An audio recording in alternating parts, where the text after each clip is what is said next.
Big life changes bring big financial questions. Whether you're navigating a career shift, having a baby, or adjusting to life after divorce, this podcast is a safe space for real, practical financial information. I'm your host, Roland McIntyre, owner of Mountaintop Wealth. I'm a certified financial planner professional with over a decade of experience in the financial industry. In each episode, I will help you navigate life's money peaks and pivots by skipping the judgment and focusing on solutions to turn your uncertainty into confidence. No jargon, no fluff, and most importantly, no shame. Your climb starts here.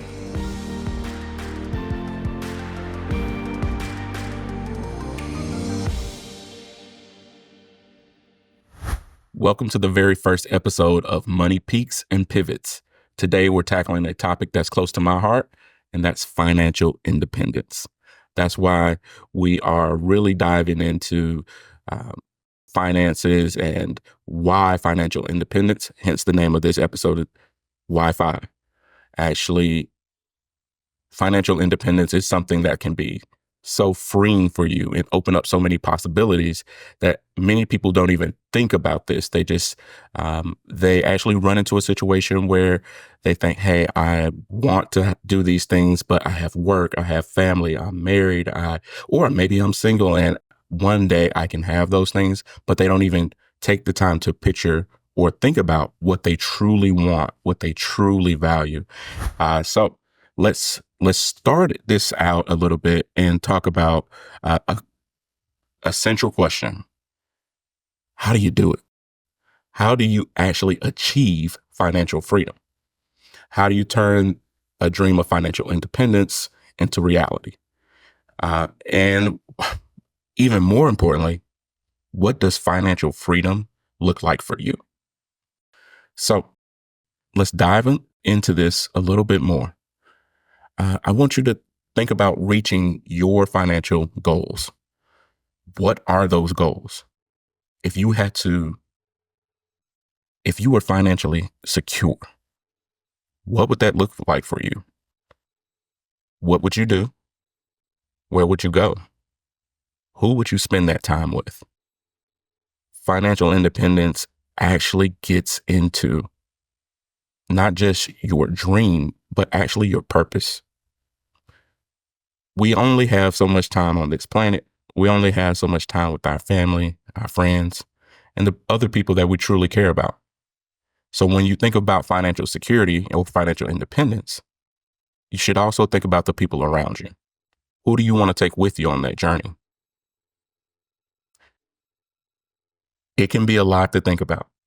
And it can be really, really a big, big thought that is hard to wrap your mind around. And as you kind of think about these things, I really want you to not think of this in a way of, I hit the financial lottery.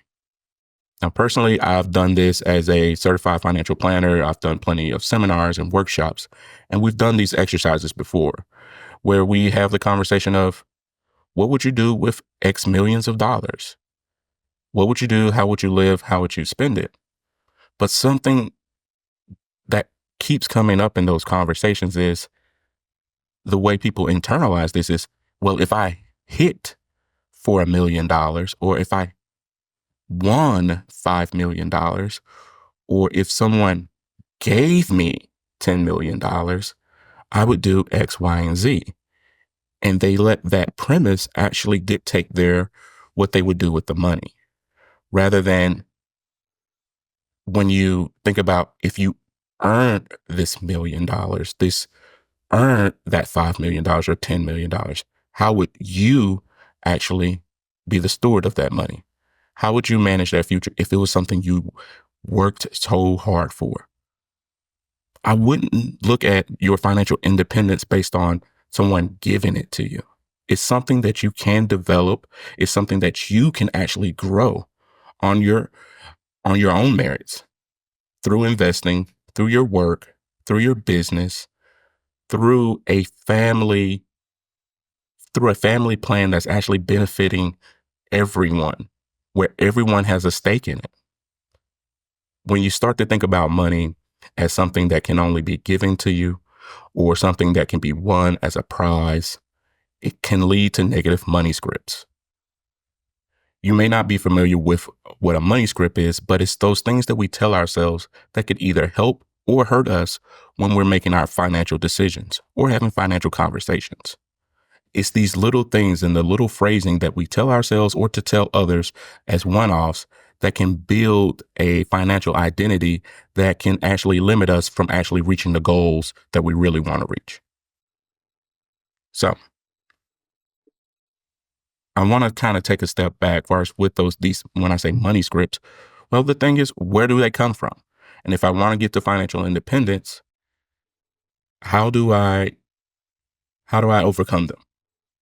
That money script that they usually come from childhood. They really come from a place that you wouldn't even expect. It could be these little conversations that you have. It can be a traumatic thing in your life. It could be an exciting thing in your life. But those small memories that you have from childhood or teenage years or your early 20s can have a big effect on the future money decisions that you make. And it can continue for the next 10, 20, 30, 40, 50 years. Take, for example, myself, where I grew up in a family where they're hard workers. I mean, my mom worked 12-hour shifts, and my aunt and uncle, they always had multiple jobs, 2 to 3 jobs all the time. Well, that's not necessarily a bad thing, but it also can be a way of me realizing that, hey, I'm working, but is that what I really want to do? Is that the best lifestyle for me? Is that the best way I should make my career decisions? Or do I value more time with my family? But if I have this built-in money script of I need to work, I need to have multiple streams of income, or I need to have multiple instances of work, but I've prioritized my family, those two things don't match. So how do I work through my own personal money script to make sure I'm spending the time with my wife and my son, and also balancing that work life balance for myself? These are real things that people deal with. There's several others where it can be a traumatic event where people can be evicted from their home when they were just 10, 12, 14 years old. And then they take that into adulthood, and maybe they don't want a home at all because they don't want to go through that trauma of actually pursuing home ownership because they worry about being evicted, or they don't want that embarrassment of actually losing a family home. These are real things that actually happen to people. Another alternative to that situation is actually that they actually purchase a home, but they want to pay off the home so quickly that they sacrifice all other things that they could be doing, like saving for retirement, actually putting money aside for their business, or putting money aside for their children, because they want to make sure that house is paid off as soon as possible because of this traumatic event that happened in childhood. Now, if you're married to someone like that, that's an important thing to know. And when you're looking for financial independence and financial freedom, these are the type of conversations you want to not only have with your financial advisor, but your spouse and your family that are close to you, so they can get an understanding of where you're coming from and the why you're choosing this way to pursue financial independence. This actually can lead to better conversations and understanding, and actually better planning for your future. So it gives people an idea to challenge some of those old tendencies, old experiences, and say, hey, that doesn't have to be me anymore. And it can be a freeing way to actually pursue your purpose, your financial freedom, and better outcomes for your entire family. We have to have these conversations. It's a generational silence going on in which older generations are not talking to the younger generations about money, whether that's if you're in your 60s, or whether that's you're in your 30s and you're not talking to your children about money. If these conversations with different generations don't take place, generational trauma, generational mistakes can continue to happen.